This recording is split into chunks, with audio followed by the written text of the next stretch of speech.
नमस्कार, मैं Amit Jha Symbiosis ITI के यूट्यूब चैनल पर आप सभी लोगों का स्वागत करता हूं।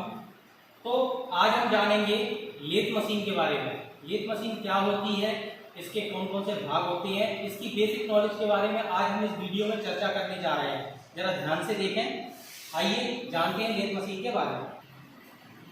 सबसे पहले जानेंगे हम मशीन को स्टार्ट कहाँ से करते हैं। इस मशीन को स्टार्ट करने के लिए यहाँ पर एक इसका स्विच लगा हुआ है, जिसे मशीन को इसके द्वारा राइट और लेफ्ट दोनों साइड पर इसको घुमा सकते हैं। यहाँ से मशीन को हम स्टार्ट करते हैं। आइए अब जानते हैं हम इसके हेड स्टॉक के बारे में, जिसे कि लेथ मशीन का दिमाग भी कहा जाता है। लेथ मशीन का दिमाग कहा जाता है headstock. Headstock lathe machine का सबसे इंपॉर्टेंट पार्ट होता है। इस हेड स्टॉक में गियर मैकेनिज्म लगा होता है, साथ में हेड स्टॉक के साथ में ही इसका चक जुड़ा हुआ होता है, जिसमें हम जॉब को पकड़ते हैं। स्पेंडल हेड स्टॉक के अंदर लगा हुआ होता है, जो कि गियर मैकेनिज्म की सहायता से घुमाया जाता है। यह मशीन ऑटोमेटिक चलती है तथा इसमें अलग अलग स्पीड वगैरह इस्तेमाल की जाती है। इस मशीन को लेफ्ट राइट घुमाने के लिए ये लीवर दे रखे हैं तथा इसमें अलग अलग स्पीडों को चेक करने के लिए और अलग अलग स्पीडों में इसको चलाने के लिए नीचे एक सारणी दे रखी है। कब हम इन लीवरों को हम कहाँ पर सेट करेंगे, जब इसमें हम इन स्पीडों को पा सकते हैं। हाई स्पीड और लो स्पीड के लिए क्या करना है, वो भी ABCD इंडिकेट कर दे रखा हुआ है। L और H, L यानी लो स्पीड और H यानी कि हाई स्पीड। अभी हेड स्टॉक में ये जो इसका स्पेंडल होता है, स्पेंडल में यहाँ पर जो चक लगा हुआ है, इधर दिखाएं जरा पास में करके। ये जो चक लगा हुआ है, ये चक है त्रिज्या चक। त्रिज्या चक की जगह पर हम यहाँ पे फोरजा चक भी लगा सकते हैं। ये त्रिज्या चक लगा हुआ है। त्रिज्या चक ये डायरेक्ट स्पेंडल में फिट है, जो कि यहाँ पर हम देख सकते हैं मशीन में हेड स्टॉक से बाहर निकला हुआ है। यहाँ पर ये अंदर से खोखला रहता है तथा इन गियर मैकेनिज्म की सहायता, ये मोटर पुली जो लगी हुई है, इस मोटर की सहायता से हेड स्टॉक को घुमाया जाता है, जो कि वर्क पीस हमारा हेड स्टॉक में आगे की साइड पर चक में बंधा हुआ होता है और हम उस पर ऑपरेशन कर सकते हैं। आइए जानते हैं हेड स्टॉक के बाद में जो सबसे ज़्यादा इम्पोर्टेंट पार्ट होता है, वह होता है ये गियर बॉक्स। इस गियर बॉक्स के बारे में हम जानते हैं तो गियर बॉक्स का इस्तेमाल मशीन को ऑटोमेटिक फीड देने के लिए किया जाता है तथा इस लीड स्क्रू को फीड देने के लिए किया जाता है। थ्रेड निकालते समय जब हमें इस लीड स्क्रू को घुमाना होता है तो हम इन गियर मैकेनिज्मों का इस्तेमाल करते हैं, जिससे मशीन वर्कपीस में थ्रेडिंग करती है। आइए जानते हैं और आइए त्रिज्या चक के बारे में हम जानते हैं। यह है त्रिज्या चक। त्रिज्या चक की खासियत यह होती है कि इसमें कोई भी जॉब लगाकर इस चक्की की सहायता से जब हम इसको घुमाते हैं, यूँ जब हम घुमाएंगे तो ये तीनों ही जाग एक साथ एक जगह से ही मूवमेंट करने पर ये तीनों जाग एक साथ में मूवमेंट करते हैं तथा जॉब को जल्दी से पकड़ लेते हैं। इसका उपयोग ज़्यादातर उन मशीनों में किया जाता है त्रिज्या, जहाँ पर किन्हीं पार्टों का अधिक उत्पादन करना हो तथा जल्दी ऑपरेशन करने के लिए, क्योंकि फोरजा चक में अगर हम किसी मटेरियल को पकड़ते हैं या रॉड को पकड़ते हैं तो उसको ट्रू करना होता है, लेकिन ये त्रिज्या चक में ट्रू करने की आवश्यकता ज़्यादा नहीं होती है। इसे सेल्फ सेंटरिंग चक या सेल्फ इंडिपेंडेंस चक भी बोला जाता है। इस चक की खासियत ये है क्योंकि इसके तीनों ही जबड़े एक साथ में कार्य करते हैं। इसके अंदर एक स्क्रॉल प्लेट लगी होती है। स्क्रॉल प्लेट की सहायता से ये तीनों जबड़े एक साथ चलते हैं। आइए जानते हैं लेथ मशीन के अगले बहुत ही ज़्यादा महत्वपूर्ण पार्ट के बारे में। ये जो आप देख रहे हैं, जो बेड के ऊपर स्थित है, इसको हम बोलते हैं कैरेज। यह लेथ मशीन का सबसे इम्पोर्टेंट पार्ट होता है। इसमें अलग अलग भाग होते हैं। अब इसके क्रमवार तरीके से हम इसके भागों के बारे में जानते हैं। ये आप देख रहे हैं, इसको मूवमेंट करते हैं हम, यह बेड के ऊपर दाएं बाएं मूव करता है। देखा जाए तो इसके भाग को, इसको पूरे को मिलाकर हम बोलते हैं कैरेज। अब इसका जो ऊपर से अगर हम इसको देखेंगे तो ये एच के रूप में हमें दिखाई देगा, जिसको हम बोलते हैं सैडल। देखेंगे इसके ऊपर यहाँ से अगर इस स्लाइड को हम चलाते हैं तो इसको बोलते हैं कंपाउंड क्रॉस स्लाइड। और ये वाली स्लाइड जो हम इस स्लाइड को चला रहे हैं उसको बोलते हैं क्रॉस स्लाइड। इन स्लाइडों को मूवमेंट किया जाता है इन लीवरों के द्वारा तथा इन लीवरों के ऊपर एक ग्रेजुएशन स्क्रॉल लगी हुई होती है जिसके द्वारा हम कट का निर्धारण करते हैं कि हमें डेप्थ ऑफ कट कितना रखना है। इनका मूवमेंट इस लीवर के द्वारा किया जाता है। ये जो नीचे वाला भाग होता है इसको बोला जाता है एप्रॉन। इस नीचे वाले भाग को हम एप्रॉन बोलते हैं। एप्रॉन के साथ एप्रॉन में ये एक जो लीवर लगा हुआ है इस लीवर को बोलते हैं हाफ नट लीवर। ये थ्रेड निकालते समय हमारा इस्तेमाल किया जाता है इसलिए इसको हाफ नट लीवर कहते हैं। ये जो लीवर लगा हुआ है मशीन के कैरेज को इन स्लाइडों को ऑटोमेटिक चलाने के लिए इसका इस्तेमाल हम करते हैं तथा इस वाले लीवर का इस्तेमाल हम कैरेज को चलाने के लिए करते हैं। तो ये वाला हिस्सा हो गया एप्रॉन, ये हो गया क्रॉस स्लाइड, कंपाउंड स्लाइड। और इस कंपाउंड स्लाइड के ऊपर जो ये लगा हुआ है इसको हम बोलते हैं टूल पोस्ट, जिसमें हम टूल बिट को बांधते हैं। इसको टूल पोस्ट कहा जाता है। और ये टूल पोस्ट लॉक हैंडल। आइए जानते हैं हम अब तीसरे पार्ट्स के बारे में। इसे बोलते हैं tailstock. Tailstock, tail यानी कि पूंछ। टेल स्टॉक इसलिए बोला जाता है क्योंकि मशीन के पीछे वाले भाग में इसे स्थित किया जाता है। टेल स्टॉक की खासियत हम आपको बता दें कि इसका जो ये स्पेंडल होता है इस स्पेंडल का सेंटर और हमारे हेड स्टॉक के स्पेंडल का सेंटर समान होता है।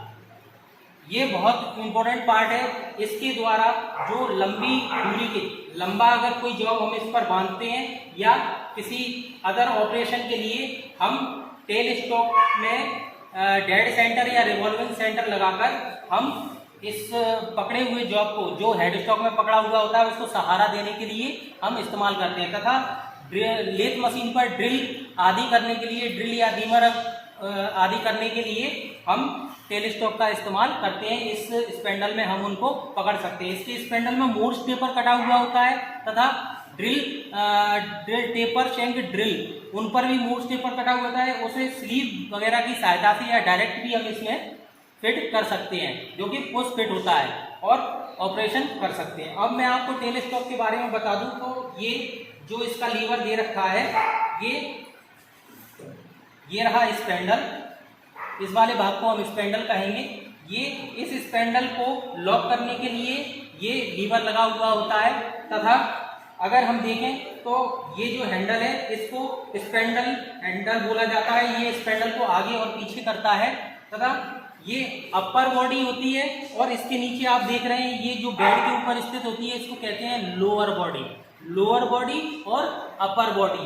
अब लोअर और अपर दो बॉडियों में इसको क्यों बनाया जाता है? इसलिए बनाया जाता है कि जो लोअर बॉडी होती है उसको हम बेड के ऊपर नट की सहायता से या लॉकिंग स्क्रू की सहायता से इसको हम लॉक करके एक जगह पर स्थिर कर सकते हैं। ये देखिए,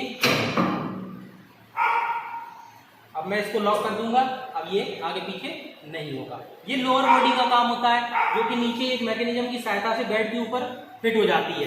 ये देख सकते हैं आप, नीचे यहाँ पर एक मैकेनिज्म लगा हुआ है जो कि इस लीवर की सहायता से आगे पीछे ऊपर नीचे होता है, जिससे ये लॉक हो जाता है। आइए हम देख, ये आपको यहाँ पर निशान दिखाई दे रहा है, ये लोअर बॉडी का इंडिकेशन है। यहाँ से ये बॉडी लोअर बॉडी कहलाती है, ये अपर बॉडी है। अपर बॉडी जब हम किसी जॉब में हमें टेपर काटना होता है, किसी जॉब को हमने हेड स्टॉक और टेल स्टॉक के बीच में जब सहारा देकर अगर हमें किसी जॉब में टेपर काटनी है, तब हमें अगर लंबी दूरी की टेपर काटनी है तो हम टेल स्टॉक मेथड का इस्तेमाल करते हैं, टेल स्टॉक ऑफसेट मेथड का। अब टेल स्टॉक को ऑफसेट करने के लिए इन दोनों नटों का इस्तेमाल हम करते हैं। जरा कैमरे से अगर आप दिखा सकें तो जरा ये दिखाएं। एक ये नट इस साइड लगा हुआ है, एक नट इसके पीछे लगा हुआ है। इन दोनों नटों की सहायता से हम इसको दाएं या बाएं लंबी टेपर निकालने के लिए सेट कर सकते हैं, इसके द्वारा जो टेपर निकाली जाती है उसको बोला जाता है टेल स्टॉक ऑफसेट मेथड। इसके द्वारा जो टेपर निकाली जाती है। आइए आगे चलते हैं। अब हम जानेंगे लेथ मशीन के सबसे महत्वपूर्ण पार्ट के बारे में। यह महत्वपूर्ण पार्ट होता है इसका बेड, जिस पर कि पूरी लेथ मशीन की एक्यूरेसी, किसी जॉब को बनाने में कितनी शुद्धता में वो जॉब बनता है, वो एक्यूरेसी इसकी निर्धारित करती है। इस चीज के ऊपर हम देखेंगे, बेड के बारे में जानेंगे। इस पर जो बेड लगा हुआ है इसको बोलते हैं हम कॉम्बिनेशन बेड। जरा पास से अगर इसको दिखा सकें, ये जो बेड आप देख रहे हैं इसमें फ्लैट भी है, ग्रूव भी है और वी आकार भी है, इधर भी सेम है। तो इस बेड को बोलते हैं हम कॉम्बिनेशन बेड। बेड 3 प्रकार के भी होते हैं, अलग अलग प्रकारों के भी आते हैं, जैसे कि फ्लैट बेड भी होता है या वी बेड भी होता है। इन बेडों की खासियत ये होती है कि मशीनें ये बिल्कुल फ्लैट होते हैं तथा इनके ऊपर ये जितने भी मैकेनिज्म हम इनको स्लाइड करते हैं, ये आप देख सकते हैं।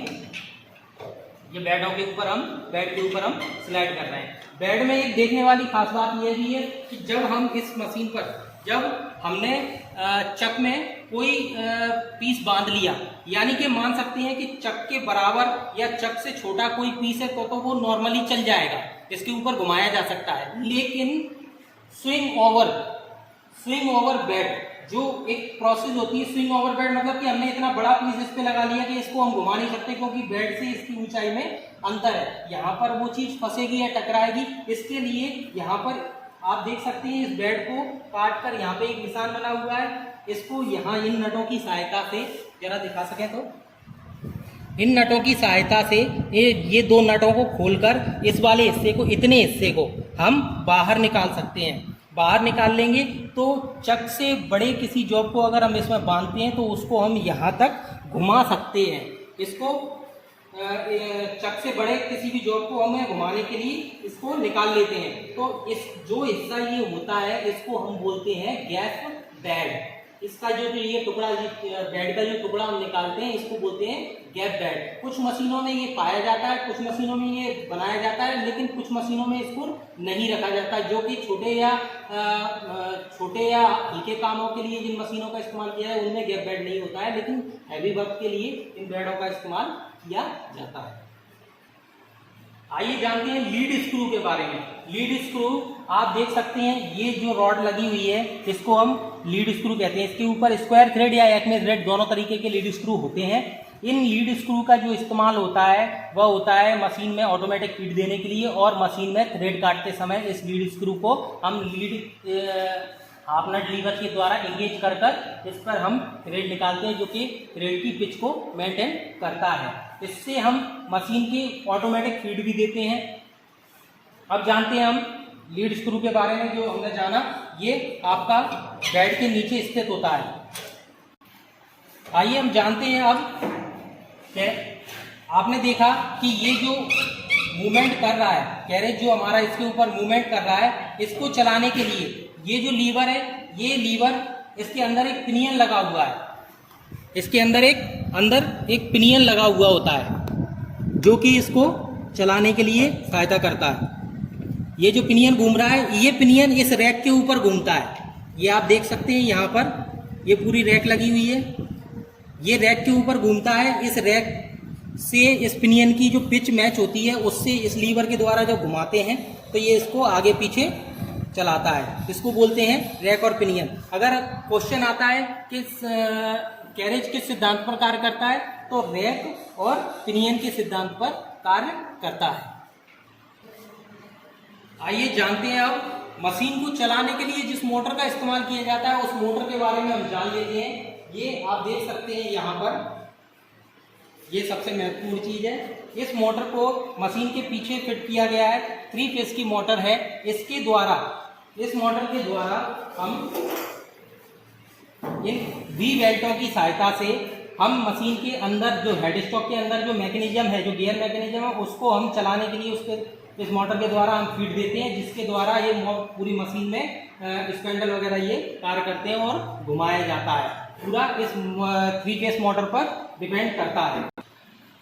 हम फिर उसी जगह पे आ जाते हैं। इस मोटर को चलाने, ये मोटर को इस मशीन को चलाती है। इसका स्टार्टर ये दे रखा है, ये राइट और लेफ्ट मतलब क्लॉकवाइज और एंटी क्लॉकवाइज इस मशीन को चलाता है। जब हम इसको इंगेज करते हैं तो ये मशीन स्टार्ट हो जाती है मोटर के जरिए।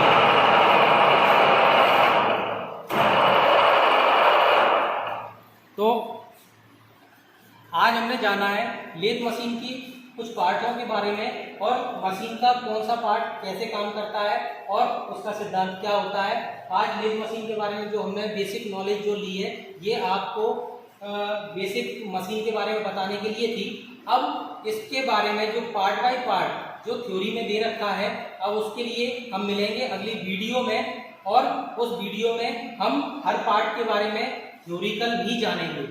इस अगली वीडियो में मिलेंगे। इसके लिए चैनल को लाइक करें, सब्सक्राइब करें और जो भी आपको प्रॉब्लम है मशीन से रिलेटेड या क्लास से रिलेटेड वह आप कमेंट्स बॉक्स में कमेंट्स कर बता सकते हैं। धन्यवाद।